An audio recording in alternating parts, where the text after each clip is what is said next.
Randy, I'm always getting worked up for this podcast. Why? It requires a lot of work. People don't understand how hard it is to talk to you for like an hour. It's Fucking... I'm like half insulted, but I get it. respect. I don't know about that. Okay. I just get it.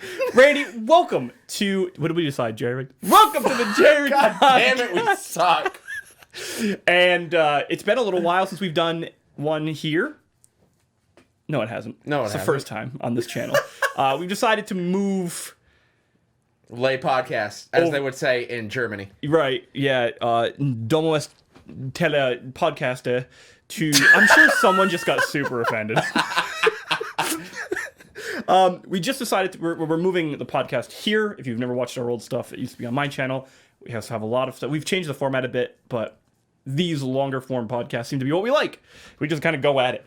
So, It's a lot less editing. welcome to the Jerry Podcast. It's a lot less editing for you. It's also, which to be honest, it just helps get stuff out. And we just like chatting. It's a little more authentic too. When we were It also didn't help that for 3 years we were like, let's just do a long form. And then we just did. and we just kept doing these like bite-sized ones. And then after every session, we'd be like, next one, let's do a long form. Yeah, and then bite-sized chunks. It didn't happen. Bite-sized chunks. We kept doing it. I don't remember why. We kept talking ourselves. We had reasons. Like, we would, every time we would talk about it and we would debate it. And to be fair, this actually happens to us a lot. Like, we talk about ideas and then we just like, we almost like spend, this is almost like a super humble brag. I was like, we're almost like really wise philosophers. We just talk about ideas and we never do anything. We just talk the idea. Who am I, Autisticus? Ooh, can I be like what's something Gigeronimus? really cool? I'll take it. That's awesome. I was like not even upset. That was awesome. Those are those moments I really like my brain, because that literally was the first two things that came into my head. Gingeronimus. Why am I Autisticus? I don't know. It happens, dude. Dude, you have a superpower. You have like a mental superpower. Have you seen some of these people are like incredible? Like anything mathematics or like logic, man. Yeah, it ain't me. Holy cow, it's insane. Anyway, so welcome to the Jerry Podcast. We talk about video games and philosophers. That part I just made up. It's been an okay week. It's been an okay couple weeks. We're at a really weird time right now in the year where normally like game news is like normally like, has flooded. We're at a point now with the lack of E3 where game news is seriously still happening. And I think by the end of the summer, it'll probably be like cumulatively the same amount. Yeah. But it's been very spread apart. I like it a little bit. I really wish that if this is still part, I'm not sure if it is, but still part of like the scope of like Jeff Keighley's Summer Fest or whatever you wanted to call it. Yeah. I hope that next year, if this continues, which it probably will, we can at least squish it a bit more. Maybe like mid-June to mid-July is like where everything happens. I don't like the dry periods. It's like weeks at a time like sometimes. The dry periods for like something like E3. Now this isn't me like 100% like, because like I'm someone who's always been like, E3 could go away and it'd be fine. And I'm still like that. But at least the format of E3, I think, was fine. The dry periods in E3 were always like, maybe one day out of E3, you're like, fuck it. And then the next day, you're like... Yeah, you might get like a last year's Bethesda conference. We did. It was called this year's Ubisoft conference. Dude, okay, I wish I tweeted this out when I had the thought. But right when I had saw the thing that was like, oh, by the way, the Ubi Forever thing is tomorrow, it literally, I was like, new Battle Royale that's already been leaked, Watch Dogs, the new Assassin's Creed Valhalla, and insert other open world Ubisoft game, probably Far Cry. That was literally going to be like my guess for the top 4 things we're going to talk about. All they talked about was basically those 4 things. I was like, son of a gun, I should have called it. Also, internet. Oh, shoot. Stop shitting your pants over Far Cry. It was a fucking cinematic trailer. Yeah, I don't get it. The internet's like, oh my god, it looks so good. It's like, what the fuck? Did we watch the same thing? It was like, it looks, okay, so like what we got from it was it's Far Cry, and they're going for another kind of like high ideological opposition approach what for a like surprise. a villain. Yeah, like it's what a fucking surprise. We're getting, so Far Cry 3 kind of set this trend because Far Cry 1 and 2 are very different. As someone who's I never played the original Far Cry, and I've played Far Cry 2 though. That's what got me into the franchise, was the second game. What a different game than the third one. I haven't I say I haven't liked. I haven't really liked a Far Cry since 3. Oh, you know which one I actually did like? I don't remember if it's actually an expansion for 3. Blood Dragon? Yeah. It's like a spin-off. But it was 4-3 technically, right? It was Yeah. like a side game off the 3 engine. Yeah. That was actually really fun. That's a great game. Yeah. I thought 4 was like okay. 4 is a I didn't 4 play is a Primal. bad 3. Yeah, I didn't play Primal. 4 was too. Yeah, exactly. It was too much like 3, in the sense of like, if you did anything worse, you were exactly that, just a worse 3. And 5 is. It was really weird. I played a little bit of 5, and it was almost like I already hit this Ubisoft open world fatigue, where I started playing 5. Really liked what they were trying to do with like the premise of the story and like the ideological approach. I do like that style of like the villains aren't just wicked evil people. Yeah. They're like ideologies taken to the extreme. I like that. And I was like already fatigued. It was actually kind of like so like take like Assassin's Creed Revelations. Part of that game, that problem of that game is fatigue.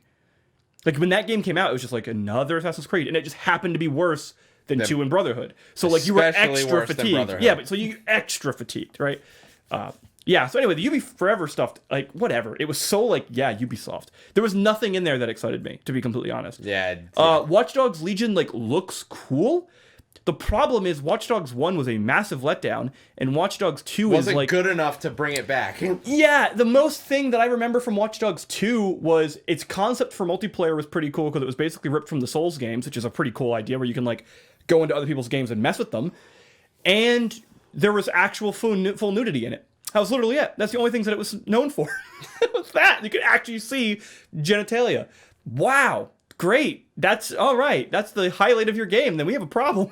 That's about it. So I'm not excited for it, really, like in that sense. I'm excited because I love the idea of Watch Dogs. Also, But they've not done it right. you know what my favorite Sponsored by part? Monster, We'll move not on really. from the Ubisoft thing, but like my favorite part of that whole Ubisoft conference was the fact that they tried to hype up this fucking live event that's gonna happen in fucking Tom Clancy's Breakpoint. The Ghost Recon Breakpoint? Yeah. Yeah. like we have this live event coming. Like, don't act like you didn't literally fuck everybody over by having them pay for every part of the fucking game. Like, Dude, that game is at a point where... Oh, it's okay. So to give them credit, it's only uphill from here, right? Like, it's basically impossible for them to go worse. But that game, from a publicity perspective, is never coming back. No. Like, the people who play that game now are the people who would play it if it was $150 out the gate. Like, that's it, right? Like, that niche audience is never going away, and that's it. Maybe a bad example here, but I was going to say, like, people who still play, like, The Division. It's like, the people who still play The Division, it doesn't matter what you announce now. Let's be real, no one's really going back for a new Division DLC. No. It'll be, like, really small amount of people, maybe, but the people who are going to keep playing it are the people who are already playing it. Destiny is, like, a weird anomaly where people, like, go back, it's like every other DLC, and then realize that the game is still bare bones and really not good still. Like, I'm really not even trying to like knock it, but for a franchise that's been around for what, like 8 years now, 8 years, yeah, 2014, like at least 6, a minimum 6, 7 years. It's the most okay looter shooter I think it's ever been made. It's really strange. So anyway, but yeah, so Ubisoft thing. You didn't miss much. What we did have is, as of today, as the day we're recording this, we have 2 games coming out today, or that came out today. Let me guess them. Go for it. You know, I had something funny. I'm waiting for it. My fucking brain literally just went, and I basically felt like, oh no. what were they? They were the Ghost of Sushi and 2 Origami Mario, and that was it. We got them both. See, this is why you don't let me make jokes. Because mine are really bad. You know what's horrible? I thought it was funny. That is really bad. Oh my god. So we had Ghost of Tsushima. It's Ghost single, by the way. Yeah. I have said it, and I catch myself saying ghosts, and it's not ghosts, but ghosts and Tsushima. Like that transition is so easy to just like meld into. Ghost of Tsushima, which is like an open world, pretty much, it's like mostly open world It's game like from what semi-ish. I've heard, which is like a samurai game. I'm in. I mean, samurai Maybe. games, we don't have enough of them. We have Sekiro, which is the last one we had, which, okay, so actually we're doing pretty all right, and Katana Zero. So actually, I say that we've had some pretty good string of samurai games. How about we do this? You know what? Okay, so let me off track this for a second, and we'll come back. Can this game just do amazing so we can finally get another Unimusha? Yeah, that'd be awesome. That would Like- seriously be awesome. Because, like, this game, for the most part, from what I'm seeing, is it's kind of like what I expect from, like, a new Tenchu Z, but, like, blown up, basically. If you ever played Tenchu Z, don't bother. Just watch it. It's really cool, but don't play it. It's, like, it's such a short game, and it's so limited, but it's a really fun, like, if you can buy it on, like, the Xbox Live Arcade or something. For like or, $1. You stumble upon, like, a retro or an older game store, and they sell Xbox 360 copy of it for, like, $5. It's a really fun, like, couple hours, but it's not. Nothing really past that. So we had that come out, which we're going to talk a little bit more about. And the other game that came out was Paper Mario: The Origami King. And I'm going to be honest. So I've not read much on it. I've watched everything that's come out before it. That last Nintendo Direct or Treehouse, whatever that was the biggest waste of my time. I'm never like this. I never like to say that, like, a marketing or publicity event is a waste of my time, because the point of it is to kind of be a waste of my time. Yeah. But I've said this about one other one, and it was last year's Bethesda conference. That was genuinely A waste of time. That was genuinely, I could have stubbed my toe and been in more physical pain and probably had a better time than watching that Bethesda conference, because at least with the stubbed toe, you walk out and you're like, okay, I haven't lost faith in humanity for how stupid that was. I But, would have much rather fell on a railroad spike and got my head caught in a bear trap. Right. And I would have happily helped you with that. And Help me get out of it or push me onto it? But the thing but, like, the last Treehouse, seriously, what did we find out about Paper Mario? Nothing. It has an XP bar, But there's no levels. but there's no progression. Or that they didn't confirm that. Or deny that, really. They didn't confirm or deny, like, anything. Confirm there are no levels and there's no progression. So what we do know, though, too, is that this is apparently the first Paper Mario game to ever have a world to explore. Yeah, that was an actual thing that was said. Like, what is... Not to be mean to that guy, Excuse me? Yeah, not to be mean to that guy, but, bro, have you ever even seen... Not even played it, but have you seen another Paper Mario game? Let's even argue this, whether as divisive it is or not. I think the most heavily explorable Paper Mario game is Super Paper Mario. Yeah, and the world is great. That's not the problem with that game at all. In fact, Super Paper Mario is, like, okay. It's like, if you like Paper Mario, you might like elements of it, but if you don't like Paper Mario, then you still might like elements of it. It's like, no one's really excitedly happy about that game, but no one's upset about it, like Sticker Star or Color Splash. But this one, so Rainy Contestant. So I got this copy in today because I'm gonna play it. I chose to play this, by the way, over Ghost of Tsushima this weekend. Here's the reason why.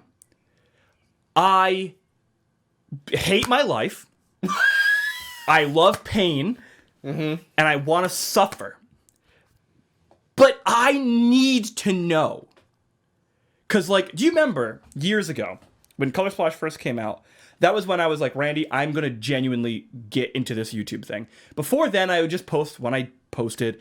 A lot of my, like, initial postings, really, where I did, like, real stuff was because of the Hidden Block forums, and a bunch of us that got together. Some people do this now full time, and good on them. They really killed it. Some of them really stuck to it. I just kind of dicked around, enjoyed being in that community. That was, like, where I found the fun. But I never really had, like, the drive to do it, really. I said I did, but I didn't actually want to. Clearly, because I would have put that effort in. Or I wouldn't have talked myself out of it as easily or whatever. A couple years ago, I was genuinely like, I'm gonna do this. And the first game I chose was Color Splash. And I bought it that day. I'm not sure if you remember this, because I was like, I was really excited for it. So? I was really pumped for it. Oh my goodness, I wasn't ready. I was not ready to do video reviews yet. Because I could not convince myself to sit down for 40-something hours on a game I hate and continue through it. It was horrible, so I threw the whole thing out. I threw the whole idea out and I pushed it off for like another like 6 months of like doing videos again. I need like revenge. Redemption? No, yeah, that's a better word. Like, but like I am so. But it's so weird. I'm hoping, and I'm gonna be let down. Exactly. It's like your childhood friend who's like gone too far. They're too deep. They're too down, man. They're never coming out of that pit. But you're there. You got your hand out, man. And now it's origami. Like, what does that matter? It's gonna suck though. It's gonna be so bad. I know it, but I need to do it. I need to. I'm not but what if? That's the thing I keep telling you. What if what? It's good. What if it's just only kind of bad instead of really take bad? It. Oh, but it's so funny though, because like I have not played through Thousand Year Door, and here I am playing Origami King. Yeah, so here's the thing, right? You're gonna play that, and then you're gonna go to Thousand Year Door, and that's gonna be your new favorite game of all time. Probably. Holy cow! Screw you, Ocarina. Move over to the side. All right. Yeah, relax, you're right. That's my relax. bad. Get back in here, bud. I'm sorry. I was just talking to you like I wasn't caring, but I was. What are you, Majora's Mask? What's wrong? Whoops. But yeah, so that's my experience with Paper Mario. It's like this, and I think it's a lot of people's feeling right now with Origami King. Like, Color Splash is somehow divisive. And the reason why I say somehow divisive isn't just to knock the people who like it. It's when you have a conversation with people about Color Splash, who like Color Splash, here's how the conversation goes. It's really funny. To be fair, it is very funny. Hilarious. It's really pretty. And it is. And the combat's not that bad. And that's always the argument. It's always that. It's never good. It's never par. It's never passable. It's never like, oh, you're just being overly critical. No, it's not that bad. Well, then tell me something good about it. Yeah, neither is peeling a scab off. Yeah, it could be worse. Come on. Like, that's the benchmark for Paper Mario gameplay. And so, as someone who's not played through Thousand Year Door yet, who's played through all of the others, well, for some reason, the original Paper Mario game, I've played through it twice. Is amazing. It's awesome. It's phenomenal. It's incredible. Super Paper Mario is a very different game. Very, very different game. As an adventure game, it's okay. As an action platformer, it's okay. As a narrative game, it's better than the original Paper Mario. Like, the story, I think, is better than the original Paper Mario. Characters are less good. Like, but it's a different game, and that's what we were talking about earlier. It's like this kind of like mismatch of like no one really likes it, no one really hates it. It's just like in this really awkward position. And then Sticker Star and Color Splash are so bad. I think I would still argue Sticker Star is much worse than I Color think Splash. Sticker Star is the worst one. Easy. Without question. Fucking Sticker easy. Star is the only one I never finished. I refuse to. Actually, I don't even have it. It's one of the few. If you guys, some of these people don't know me that well, I don't trade in games. No. And I have had to refill 2 games that I remember trading in recent years. Final Fantasy 13 and Sticker Star. That's it. I don't trade in games. Ever, really. Like, once I had money. I thought we were going to talk about Ghost of Tsushima, and here I am talking about Paper Mario. I'm just not. I'm like. I can literally hear it in your voice. It's bad. It's so bad. I shouldn't feel this way about a franchise. And it's not like, oh, it's nostalgia. It's just like, dude. No, the first 2 are actually genuinely great. But it's also just like, this isn't like a franchise that people are like, oh, you don't like it anymore or whatever. It's like, no, it's just a bad game. It's continually just getting worse. We've accepted Paper Mario like the old JRPGs is never happening. We've accepted that. Yeah. And it's just like still a good Star bad. Fox isn't happening. It's true. But even then, like Star Fox Assault, at least people can be like, hey, this part of the gameplay is really good, and this other part's okay. Like, as a whole, it's okay. Paper Mario, it's just like, overwhelmingly, the reactions are, no, they're not worth it. Like, Sticker Star and Color Splash are just not worth it. At all. Yeah. Pretty much what it is. Ghost of Tsushima. I wanted to bring this game up and the reception on it for one thing. We had a recent talk about this not too long ago, a couple weeks ago, about The Last of Us 2. And that game came out and is, I would argue, is probably the most controversial game In a as far long as time. reception goes. Yeah, in a very, very, very long time. We saw a really odd, like, way of releasing the embargo, where you can only talk about the first 5 hours of the game in a now 25 to 30 hour game. Also, new development. It also has now changed the rules of Metacritic. It's changed the rules of Metacritic? You didn't see the new thing about Metacritic? Not that I'm aware of. It's, what is it? It's user reviews aren't allowed to go live until 36 hours after the game is released. I wonder why that is. Is it to just ensure people play through it? I have no idea. But like, okay, so I don't typically do this. I don't think if I ever do this, it's like it's going to be an extreme case. But if someone plays through a game for like 5 to 10 hours, for example, like let's say they play The Last of Us 2, they play for like 5 to 10 hours, and they genuinely don't like it that much, and that's part of their review is I genuinely can't finish it. I dislike it that much. I cannot finish this game. I think that is a very valid thing for a buyer to look at and understand before they buy it. Genuinely. I personally don't like to do that because it's just the way I want to like look at video games as a whole. I like to look at the whole piece, like the whole art, even if I'm not enjoying it necessarily or loving it. Like there was a point when I was playing through Rehydrated for my review that it was like I'm cool with it. Like I've had my experience, I'm cool with ending it, but I need to finish it because like I don't feel right talking about If I don't finish it. Not talking about it. I don't feel right giving a genuine, like a real critique Well, you of at a least game. want to do the art justice. Like, I want it to give me the whole experience. I want to know that when I've walked out of that, if I'm going to go ahead and talk about this thing like in a genuinely like attempted professional way, that I've let it do what it could as a whole piece. Like I want to honor that. I want to honor the creators in that and at least respecting that. But at the same time, that's me. If someone's like, man, this game is so bad that I don't want to play it, I think it's a completely valid thing. But let's be real. What does that change? 36 hours. It's not going to change review bombing. no, it's just going to mitigate it for 36 hours. Because, like, wasn't there a game that just... Oh, Doom Eternal recently got review bombed when they added that DRM, that really crappy DRM that was, like, basically a rootkit onto your computer. Oh, that was dumb. Thankfully, they didn't drop it after, like, it was like a week or something like that. Yeah. Valorant still has it, by the way. Dude, what is with... Okay, hold on. What is with that game? I hate it. That game went from being like, oh, that seems like a fine hero Counter-Strike hybrid. Like, cool. It's like Overwatch, but instead of being based on, like, other types of games, it's more based on Counter-Strike. Okay, fine. Not my cup of tea, but fine. I love watching CSGO. I don't like playing it, but I'm just because I'm bad at it, and I don't want to... I prefer playing Overwatch. But, like, cool. To every time I see anything about that game, I just want it. I'm more and more upset about it, and I don't even play it. It's disgusting. It makes me mad to the point where I can like, you know, that really seething feeling you get when you think of something you really don't like. Yeah, that's me when I like think mushrooms. of Valorant. What the fuck? Like buttered mushrooms in a pan. Ugh, just gross. No, but like, yeah, I get you. And it's like it doesn't stop. Like $50 for like a blue weapon.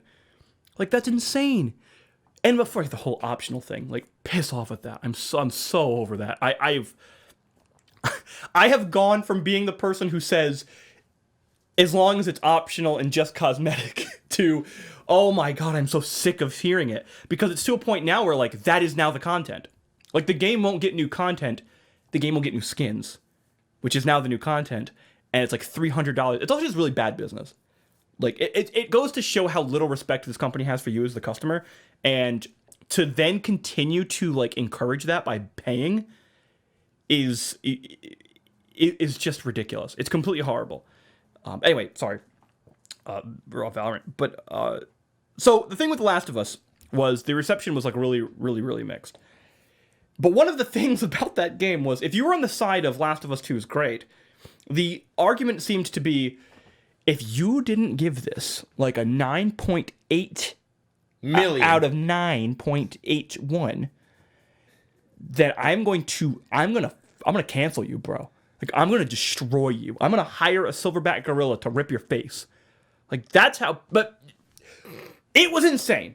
It was completely nuts how people, like, responded to criticism for this game. Yeah. It was absurd. It's like WoW fans all over again. Yeah. Anytime you criticize anything about World of Warcraft, there's this, like, very loud auditorium of people that's just, like, they've got you down. Like, you're done. You're fucked. Yeah, you're done. Literally fucked. Like, oh, you hate not knowing what you're going to get.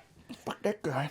You're never gonna know what you're gonna get, and you're never gonna know what's coming to you. Like, that's what it is. It's like so dumb, but that's what Last of Us 2 was. And then you have Ghost of Tsushima come out, and it's got, as of when I wrote this down, and it's got an 83 on Metacritic, and an 85 on OpenCritic, and people are calling it like the pinnacle end of a generation. Like, it's a great ending to this console generation. I've heard people say it's arguably the best major game that comes out at the end of a generation. I've heard people say this. But let's say it is. No one's upset that it's getting like 80s. Why? What was the fucking... It's fine. This almost reminds me of, was it IGN, Near Automata? No, Jim Sterling. Jim Sterling. What the fuck? If history forgets this game, then fuck history. 9 out of 10. I love Jim Sterling. Yeah, full disclosure, I think Jim Sterling's fantastic. But this is almost kind of like that, just on like obviously a more open source because it's on, something like Metacritic or OpenCritic or whatever you want to review it on. But like, so like I've had this thought too. I don't think I've thought it through as thoroughly as you, but in the back of my head when the reviews started coming out, I was like, oh, it's probably a pretty alright game. It's in like 80s, 85, 83, 82. It's not really dropping below 80, but it's not going like past 85-ish. It was pretty much in the range of 8 to 9.5 and like, closer to like 7.5 to 9.5 and everything. Yeah. So then I start seeing people talk about it, and it's like Chaz says, it's literally like, this is the greatest end to a generation ever. This game's incredible. Can't think of a better way to end the PS4. Don't forget to get groceries. Don't forget the list is eggs, milk, and hair products. And Ghost of Tsushima. But like... I don't understand people. So, but my thing that gets me about this is not those claims necessarily, or even the score that gets me. It's, if those things are the case, where's the fan backlash? It's almost as if getting an 85 isn't that bad. It's pretty good. Like, we've had this conversation where, well, like, not on recording or whatever, but we've had this conversation where, like, a game comes out, especially, like, JRPGs. Like, if you're into JRPGs, if a game comes out, it's like a 7 out of 10 across the board, you're like, whoa. I'm in. Whoa. This is a good one. Also, I know... Or you get Xenoblade Chronicles that's gotten in the 90s both times. Like, even though people have already played it, like, to death when the definitive collection came out, they're like, nah, I'm not bored yet. Still incredible. That's like we have the conversation all the time. Like, let's be real. When your initial reaction when you look at a game that gets reviews and it gets like a 5 out of 10, your initial reaction is, that game sucks. No, what that actually means is the game is average. Well, it's really hard because there's no standardized rating across all of, like, the industry. Yeah, like... Because, like, your 5... So, for example, if we take up, like... Hold on, we're gonna do a little impromptu here. Let's see if, like, IGN puts out there... So, like, IGN rating scale. Sometimes these companies, like, will do it, and they'll, like, explain their scoring. So, like... Okay, so 10's a masterpiece, and they give examples, so, like, Ocarina of Time. 9 is amazing, so we have... is it Arkham Asylum? Yep. It may even be Arkham City, but, like... Are these Arkham Knight? Ew. Like, Forza Horizon 4 also? Like, maybe not. I mean, Smash Brothers Ultimate, yeah, and, like, Resident Evil 2, okay, maybe, but, like... Anyway, so, like, great, and then you have 8 is great, 7 is good, 6 okay, 5 mediocre. So, like, according to IGN, 5 is mediocre, which is, like... Hold on a second. One of their examples is Fallout 76 as mediocre? Mediocre. Is my understanding of the word mediocre wrong?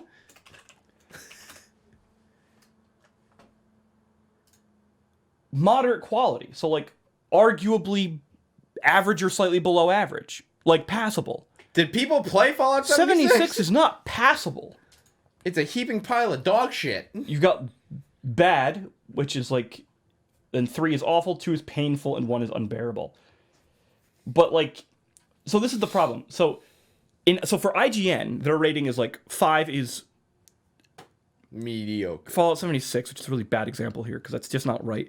But like a game, they're saying that 5 on their scale is like average to just below average. Like it's an okay, or it's not okay. It's just under okay, literally actually. That makes sense to me. I would agree with that scale if you're going to do a numerical scale. But there are some people though where like 5 is like failing. It's an F. Yeah. Right? They're treating it like an education system, like the American education system. So when you see a 7 out of 10 from IGN, and there's like say like a 7 out of 10 from say like GameSpot, those 7s are very different. But Metacritic doesn't see that difference. It's a 7 and a 7. So therefore now it's a 70 out of 10. Whereas in actual, it might be closer to like a 60 or even an 80. Like it might actually have fluctuated there. So the problem, this is one of the reasons why I actually I don't use number scales in anything that I've ever made, is because there's no, first off, I think it's like really overly simplistic to the game, but some people just like to see the number. We're talking about it, Metacritic. Yeah. It does help to have some sort of like congregate of thing of like, okay, on average, this thing is getting like a B, so to speak. Cool. You at least then know, okay, it's worth me looking further into, especially if you're someone who's not like us, who's like super engrossed into the game industry. But that's really like the problem with this. It's like there's no congruency across the whole stage. It's kind of everyone fends for themselves, and you have to hope that you have to go ahead and look through like what these values are for each individual website, which is really annoying sometimes. Super annoying. But the point I was trying to make was mostly just the game seems good. It seems fine. It seems great. Like seems cool. So here's my only gripe with what I've seen on Ghost of Tsushima. No Lucky Charms. I hate you. I'm not kidding. And it's only like a vibe thing. Like, you know, when you watch something and it reminds you of another game, and whether you like that game or not, it gives you a certain feeling. Okay, sure. I was watching MTash stream it, and he was doing this story segment, and all it reminded me of was The Last of Us. Like, you could have cut that scene and stuck Joel and Ellie into it, and it would have been The Last of Us. That similar, huh? And it really, like, I watched it and I was like, oh no. Oh God. Please don't Last of Us it. Because I'm like I said last time, I'm not someone who's super crazy about The Last of Us. You talking about the original, you mean? Yeah. So, I'm not going to make the judgment off of a couple minutes that I saw of gameplay or whatever, but because the gameplay, the next thing he was literally doing is he was going to a fucking fort and was lighting people on fire by shooting lanterns with a bow and arrow and then fighting this big dude with a mallet, and I was into it. Yeah, that sounds awesome. I'm not gonna lie, that sounds nothing sounded bad there. It was just the vibe of it. The vibe. I totally get you. I don't want to play this game and be reminded of something I'm not crazy about. And if it is going to do that, I want it to do it better, so I forget about the other thing. Yeah, there was genuinely. I actually had this moment last week because I was playing through A Plague Tale: Innocence for the first time, and there was that won't spoil it. Especially, so I have my reviews coming out on Sunday. It'll be out. I just finished it last night. The video, I mean. And there was a scene, like this moment where I was like, this is literally out of The Last of Us. And holy cow, it just handled it so much better. Like, so there is an example where that can be good, right? Where it's like, literally a Plague Tale is like, a Plague Tale is just better than The Last of Us in every way anyway. Like, I know The Last of Us came out in, like, what was it, like 2013? Yeah, end of the PS3. This came out in like 2019, so it was like a 6-year gap. I haven't played through The Last of Us 2 yet, so I have it over there. I still haven't played through it yet. I'm not that excited to play into it, to be honest. I didn't like the first game much. No. Like, much at all. Fair. I went into it because people were like, this is the game of the generation. You're like, fuck. And I was like, oh, well, hell, I want to play that. And then I went in and it was like, it's actually not even that good.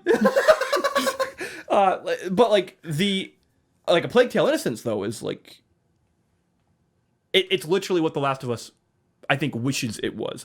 It actually handles these, like, really... Okay, the ending of The Last of Us we talked about was really good, but it handles these things far more maturely. And even the criticism that I've heard from, like, The Last of Us 2, those criticisms don't apply to Plague Tale, like, at all. Yeah. So, kind of giving away what I'm going to say in the video, but it's great. It's a great game. It's pretty much all I've been playing last week to finish it off. So yeah, Ghost of Tsushima, it seems to be doing fine, and that's fine. So I do great. want to buy it. I'm working a lot of overtime right now, so I'm hoping I can grab some extra money and go get it. Yeah, Don't. you're gonna be fucking miserable, and I'm gonna be hacking people up. With Yeah, I'm gonna be pissed. I'm gonna be so mad. Omae wa shinderu. Nani?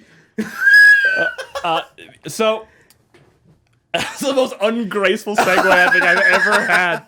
Doesn't even let Randy finish his joke. The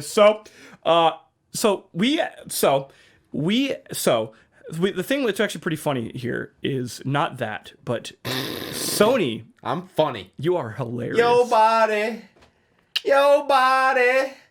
is a powder party. I did not see that coming. So last generation, when we first started doing these, it was like around the time the PS4 was either just out. It was during the early days. When we first started doing the podcast, I think the PS4 had just. It was like our very, very first episodes. We were still talking about like the Xbox One X or the Xbox One, and the PS4. Like it was really early on. Yeah. It was very clear. So at that time, Microsoft was clearly ahead of Sony immensely from the PS3 and Xbox 360. Mm-hmm. And Sony did a lot of catch up to where the PS3 was actually incredible by the end of its life cycle. Actually, if you want to watch a pretty cool video, sidetrack, go watch Scott the Waz's video on 360 versus PS3 they just put out. It's actually stellar. Cool. I'll just have to check it out. But like that PS3 started off rough. Yeah, really rough. Really rough. By the end of that generation, Microsoft was so far ahead, and they killed themselves, literally, like with that. The whole packed-in Connect thing, the whole Xbox One is no longer a video game system, it's a media box for the home. DRM. The whole DRM, always online requirement. Discs were literally not even going to have the games on them. They were literally just going to be keys. Like it was horrible. And Sony completely destroyed them. They did not make the same mistake regularly. Like they did every time they had a chance to fumble again and do the same thing they did with the PS3. They didn't. They caught themselves and they moved forward. Xbox very quickly gets rid of the old head of Xbox. We have Phil Spencer now, who this is the point of the story. We're now back at the end of this, going into this next generation, and we're at the point where Sony is literally making the same mistakes Microsoft just made last generation. They're cocky. They're very, very, very arrogant about this. They think they've already won, and they're doing a lot of things that are like anti-consumer. Yeah, or at the very least, just dumb. Nowhere pushing the envelope in any way. Like nothing beneficial. Even like the specs, the way they're marketing it, you can tell is like very smelling your own fart kind of thing. Like it's really bad. It's like the shapes thing. When that PS5 event happened, it was like, why every 30 seconds we gotta look at a computer graphic of your freaking 4 shapes? I don't care. We know there's an X button. Thank you. Holy cow. But it kept doing it. Like they are so in their own mind of like, yeah, but we're the PS4. The Xbox One is catching us. We're gonna be blind to that. Because, like, that Xbox One X now, like Xbox One X in particular, the sales for that have propelled Microsoft immensely. Yeah. And as now, the Xbox One X is stronger than the PS4, and now that a lot of games aren't being exclusive to either console, if you actually want the best console experience, the Xbox One X by far. Like, significantly by far. I mean, you also have both now, so you can... And that's the thing, I've been able to compare it. So now my Xbox One library is literally growing because half the time playing those games, it's better to play it on the Xbox One X versus the PS4 Pro. I have the Pro of that. So, and not every game's still on PC or plays poorly on PC. Yeah. Shift here. Microsoft is currently owning it. And we've been talking about that. Owning it's an understatement. And we've been talking about that pretty regularly. So we have, and you'll know this if you watch us, or if you've watched us or you're going to continue watching us, we're not very brand loyal. If someone does something stupid, we call them out on it. If someone does something good, we give them credit. I think the only company that we give some leniency to, because they're just so odd, is Nintendo. Yeah. They're just such an oddball. They're hard to peg. But I think I can. But speak, even then, I think I can speak for both of us. Nintendo's also the child that we also don't have a problem bending over in public and spanking. Right. Well, actually, when the NX was like, before the Switch came out, we were looking through all the NX rumors for like months and months and months. None of it looked good, and we were very critical of it. Well, so now we are quote unquote Microsoft fanboys. That's what we get called. or Microsoft Shields. Literally, Microsoft is paying us to have 12 viewers on this video. I fucking wish that Microsoft was paying us to have 12 viewers on this video. Yeah, right? But so we're... Right now, they've been doing a lot. Xbox Smart Delivery is a great system that's going to allow for incredible amounts of backwards compatibility.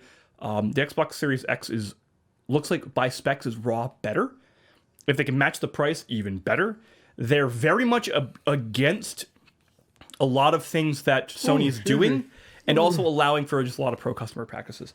They've taken that a step further. 2 new things have developed. Take it away, Notes. Hey, so Project xCloud is... I don't know, I'm in like a weird headspace today. I don't know how to explain it. My weird is coming out. So Project xCloud is Microsoft's cloud streaming service, which I have zero interest in. I don't care about it. Besides, I don't care about it for me. I care about it as a technology because it's actually really awesome, the idea of cloud streaming. Think about it, especially like this way. If you're in the military, this is great. If you're somebody who doesn't have a good computer. Hell, if you're someone who has a good computer or has a console and it breaks and you can't afford to get it fixed, cloud streaming becomes incredibly powerful because it doesn't matter how good your computer is. You can just stream it from the server. You just need a decent internet connection, which is getting better. America in particular is really bad with this. Our internet is horrible compared to the rest of the world, but it's getting better regularly. So we're going to have that now baked into the Xbox Game Pass Ultimate package, which, by the way, Xbox Game Pass, if I didn't care about physical games, seriously, I would have it at this point. It's $15, and here's what you get now. So $15 a month. You'll now have Project xCloud in September. This will be available to you. No extra cost. This is now just a massive new feature that's getting put into this thing. You'll have the Xbox Game Pass itself, which will be all the games that you can have access to that you can just download and play, which is already an awesome deal. That deal alone is worth it. And some of these deals are the games that are day one, you get access to. You don't have to pay any extra money for them. You literally just, it's in your subscription, you download them and go. You'll now also have Xbox Live Gold included in that price as well. You also have all the extra discounts and deals that you get when you buy stuff online. You also get those free games that you can add to your library forever kind of thing. Even if you don't have the subscription, you get all that. And now you'll also be getting this streaming platform. You get literally all of that stuff for a WoW sub. Yeah. That's awesome. That's fucking insane. Them adding in xCloud is the NVIDIA GeForce Now. It's just if you didn't, this was already a great value. Oh, this is the other thing. So that thing where you're playing across the Xbox Ultimate, you're also getting the Xbox Game Pass for your console and for your PC. So any Xbox or Microsoft... I didn't know about the PC thing. Yeah, it comes with Game Pass for PC as well. It is awesome value. That is insane. I have no idea how they're going to keep doing that forever. A part of me is skeptical, they're going to back on it someday. But, wow. I don't know if they'll back on it. I think they'll back on features. Or price. I think they may increase it over time, which I wouldn't be surprised about. So, we already have this. Sony's done nothing. Yeah, they don't even have an equivalent service. Nothing even close. Let's be real. That PlayStation Now thing where you can stream PlayStation games sucks. Mm-hmm. It's bad. It's really bad. The only thing Sony has currently is they have more exclusives. Well, arguably more exclusives. We don't actually know that yet. They've traditionally had more exclusives, but companies are really trying to fight away from exclusives. Yeah. Aggressively. Once they lose those, they have no competition, or they have nothing to compete against Microsoft with. That's it. They're really holding on to this one set of things. Also, Microsoft also might have another egg in their basket because we're getting the gameplay reveal for Halo Infinite in 6 days. Which is also on PC, by the way, this time around. Which is great. That's another thing Xbox is doing, though. Everything that you get that's an Xbox Game Studio game, especially. PC. It's PC as well. Cross delivery. That's awesome. It's incredible. So they also then, this week, I think today, said this quote, by the way, which is awesome. It is our, because we were talking about Xbox Smart Delivery, and we're curious about how far does it actually go back. The theory is it goes back all the way to Xbox original. Yeah. And it just carries everything up and over you throw the disc in and it works or whatever. The problem with that was we didn't have entire clarification, and part of it is also that companies have to commit into that. Yeah. Which people like... That was the thing that I think was the first thing in the back of my mind when that was announced, that it's up to the developer to decide if smart delivery is going to be for them, and I was like, ooh. Which, to be fair, it's because Microsoft can't enforce that. Yeah. My only problem with that is I see companies like... Now, again, this could obviously prove me wrong. But I see companies like Bethesda and EA in particular not wanting to do that. So it's already happened. So we know of two companies who are in on it, which is CD Projekt Red, Cyberpunk. If you buy it for Xbox One, you also get it for the Xbox Series X, no matter what, and Bungie. But yeah, like the new NBA game, for example, they've openly admitted they're opting out of it, which is so odd.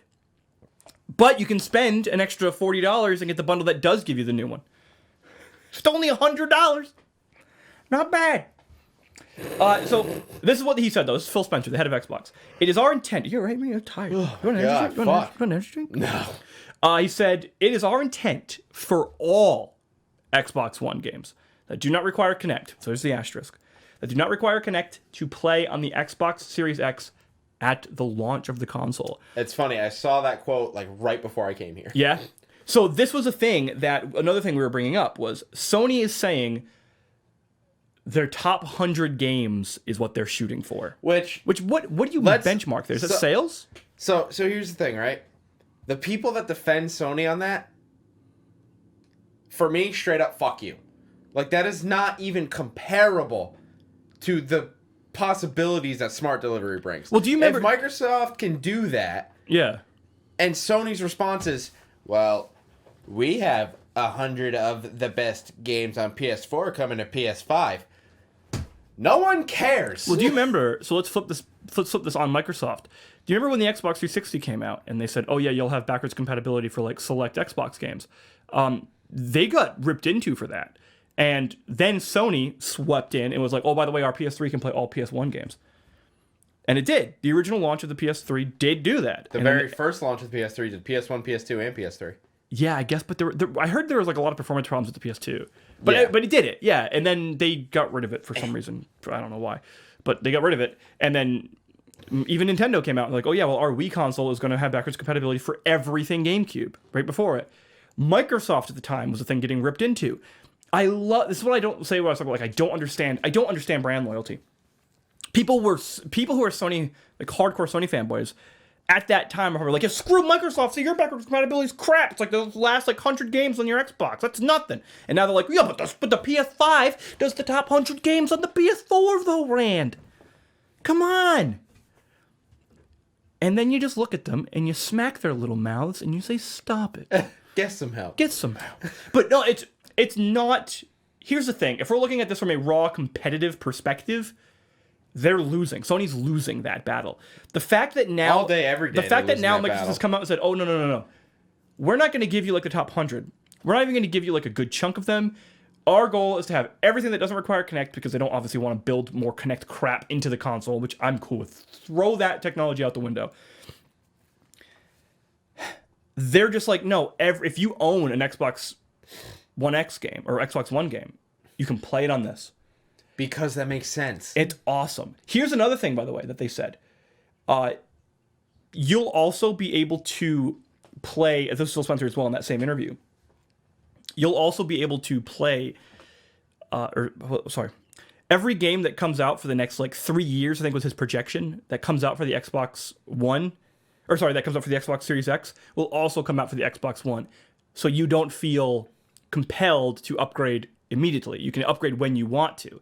But to know that you have that plus smart delivery is a really risky move on their part and an awesome freaking move for the customer. Because you can know... here's what happens. The PS3 comes out. The Last of Us comes out. It's like the last big game. What happened after The Last of Us on the PS3? No one knows, no one cares, no one bought it. Because if you bought a game after the PS4's launch, it was basically throwing away $60 to a lot of people's minds. With this, you can keep buying Xbox One games, even if you don't have the money to buy a Series X yet, because when you do buy a Series X game, you're still playing current games that are being developed for that console, and when you do get that console, you can go back and play those games anyway at their full extent without having to replay them or having to rebuy them. Like, for the customer, that is such a massive deal. That should be a no-brainer. This should be a now standard.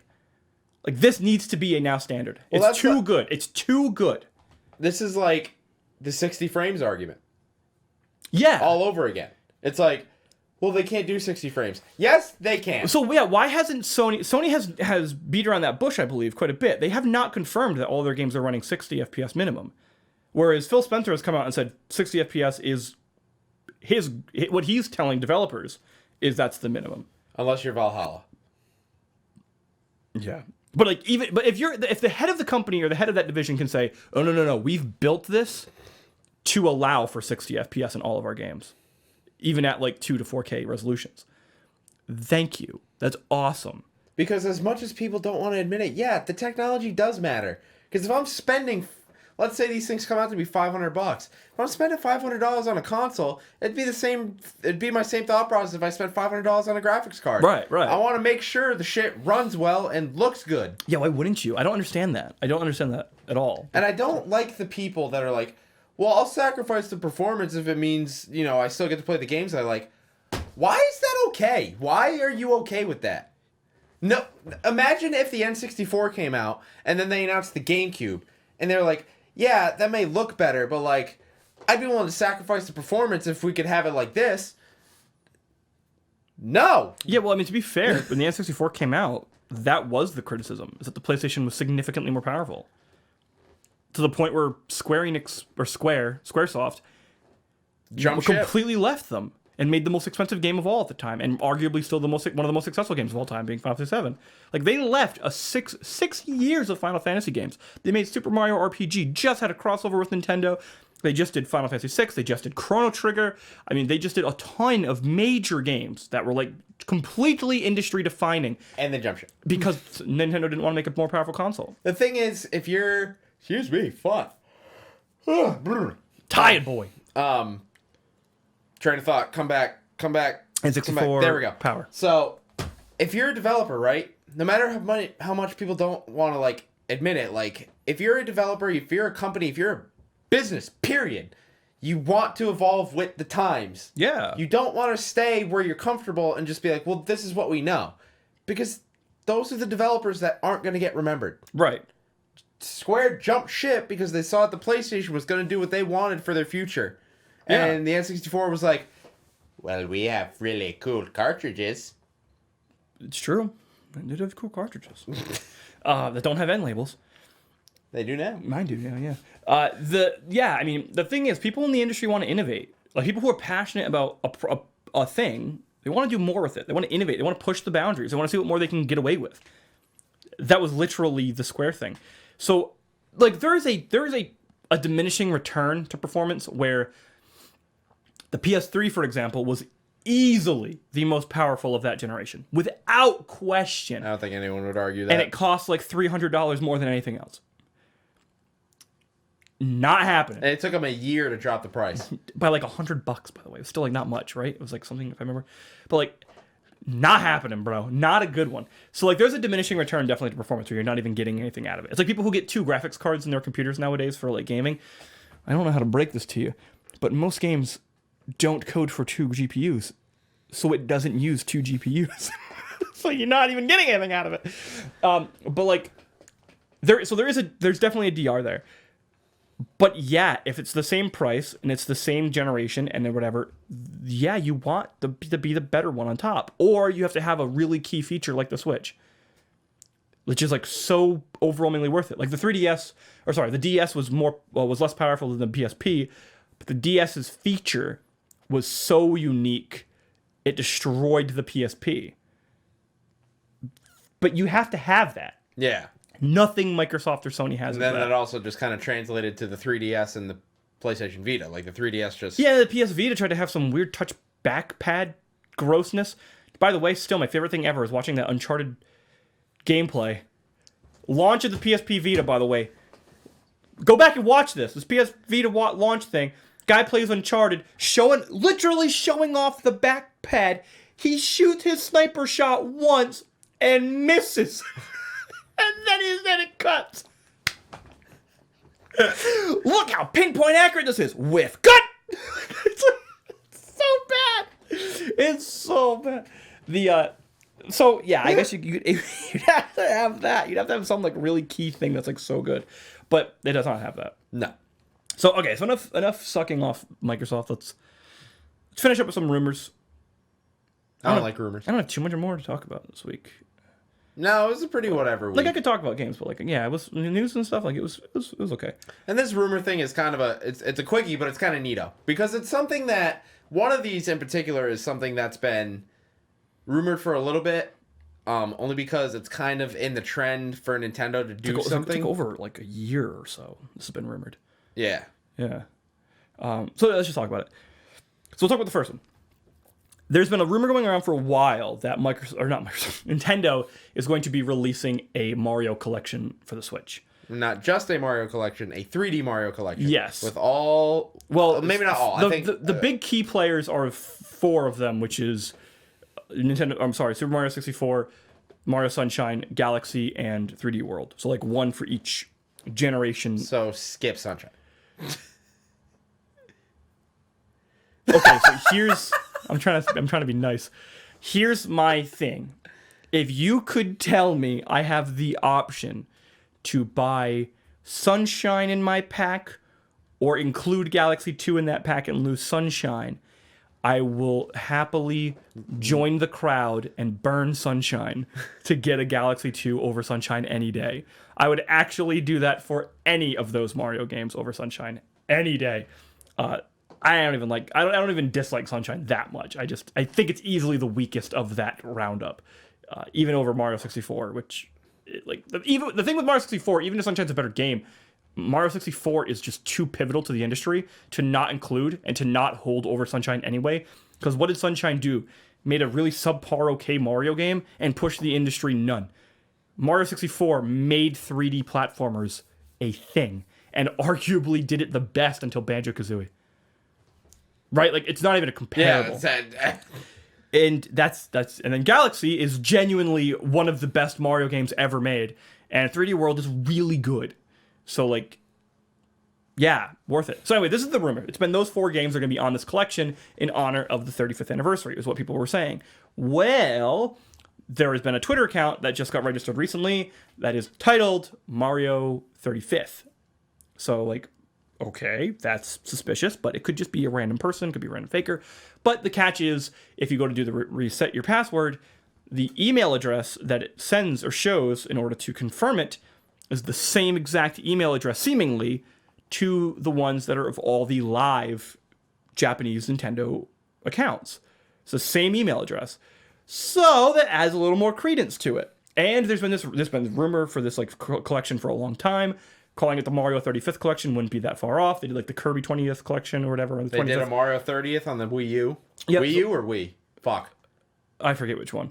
But either way, but like yeah, like they've had all this, so it wouldn't be the first time they've done this. To then add more interesting things, there's now been another Twitter account that just got exposed, I think today or yesterday. I think it was today. Which was now F-Zero. And the same thing, if you do the recovery, it's that same email.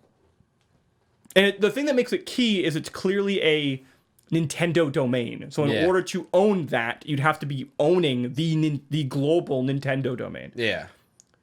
You can't, unless you're Nintendo, obviously. They own it right now. Unless Nintendo doesn't realize that they've been hacked beyond belief and they haven't even figured out that they don't even own Nintendo anymore. That could be insane. It's 2020, who knows? It could happen. That's fair. But so now there's big rumor with F-Zero. I don't even know what to think about a possibility of an F-Zero game. I have so given up on F-Zero ever becoming a thing. When I saw it, I was like I can't even say I'm excited because I don't even believe it. I'm like, The thing is, I'll believe it when I see it. At this point, it's like Metroid Prime 4. The thing is, I'll believe it when I see it. The thing is, I'm not invested enough into F-Zero to really care. I care for my friends that'll be excited about it. There's a lot of people who'd be excited for it, yeah. But, like, I was never super into F-Zero. Mm-hmm. Like... What's wrong with you? I don't know. I just didn't play it. It's good games. But, I mean, clearly there's a love for it. Yeah. Because there are people still to this day who play the absolute hell out of the GameCube version, F-Zero X. Apparently really hard. Yeah. The only one I've ever actually really played, to be honest, is the Super Nintendo one. But I've played it a ton. Love that game. But the Mario thing would be cool. It's just more Mario. I'm in. So here's the thing. So let's get rid of the rumor. Because F-Zero, the thing with F-Zero is we can't even speculate anything about it. Yeah. It's going to be an F-Zero game, maybe. Who the heck knows? Like, it's been so long since we've had an F-Zero game, and there are so few of them that you can't even, like Metroid Prime 4, we could, like, try to predict or, like, be like, hey, there's some lore things we might be able to dabble in. Metroid Prime 4. It's a game that's never coming out until I see it, because I don't believe it's happening. But, like, Mario 35th, let's forget the rumors for a second. What do you want? If someone said, hey, there's going to be a 35th anniversary collection for Mario, what would you want? So we've had All-Stars. Yep. Which is 1, 2, the original Japanese 2, and 3. Yep. And then we also had the All-Stars Mario World collection, which is just the same thing plus Mario World. Mm-hmm. And then we've had the Mario 25th anniversary or 30th anniversary collection. I think it was the 25th on Wii. It came with oh god, there was a lot of games on it. Wasn't it mostly like the original Mario stuff and then a lot of the 2D? It was 2D, like mostly like 2D retro style Marios, right? Let's see.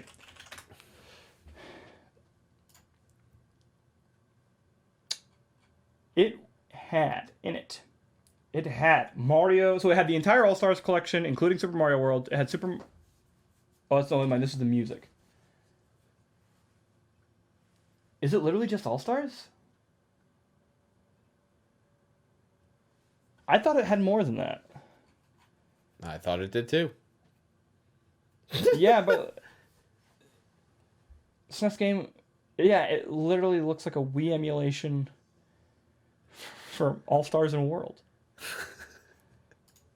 Maybe that's why I never bought it.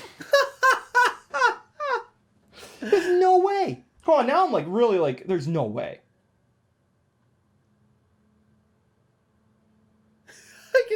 I can literally watching the emotion. That's totally way. It doesn't even have World in it. It's $84 on Amazon right now for Oh my god. Mario All-Stars. I have that. With a Retron 5 that upscales it to 1080p. Yeah.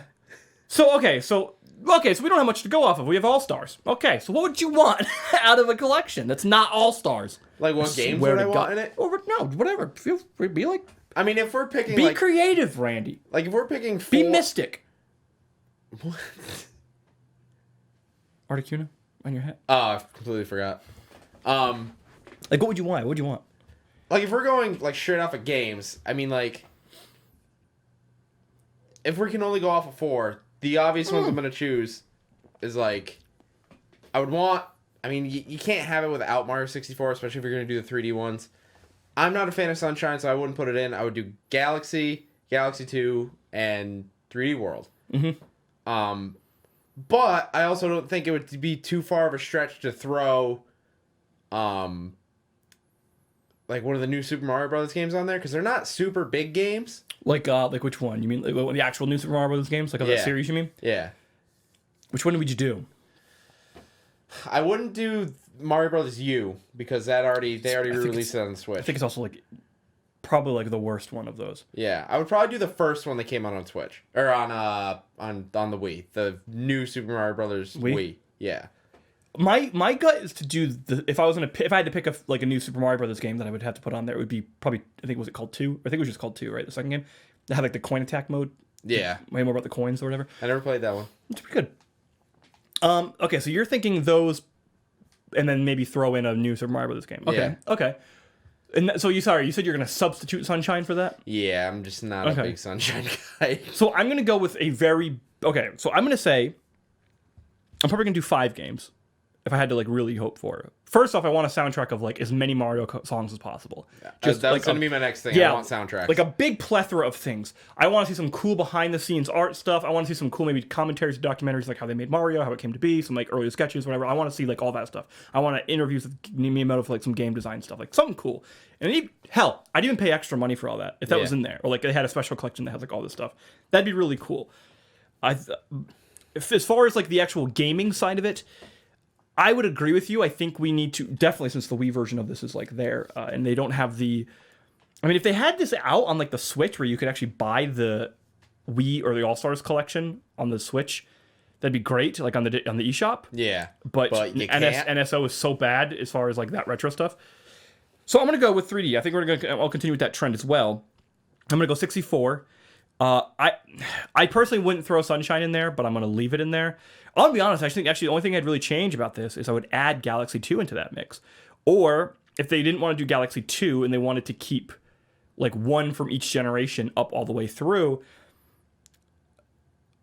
I would say let's throw Mario 3D Land in there. I was literally just about to say, wait a minute. Yeah. I forgot 3D Land. 3D Land is like amazing. Yeah, it's like it's a really odd game out because it's like almost Kirby level easy, but it's so fun.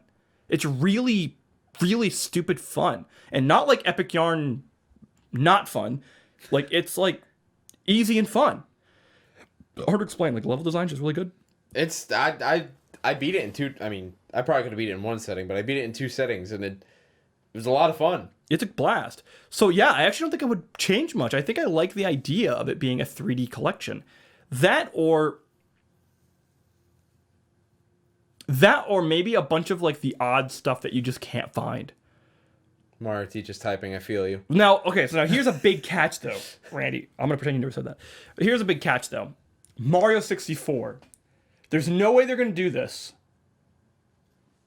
But really, it needs to be the DS version. Yeah. Fully up-resed, though. Not DS up-resed, but like fully up-resed. I agree. The DS version is so good. It's one of the best re-releases ever of a video game without being a remake. It's awesome. Like playing as Luigi, playing as Wario, Yoshi. playing as Yoshi, like all is so clever. All the new stuff they've added, it's really great. That's my only thing I would hope for. Yeah. Of 64. Besides that, I mean, 64,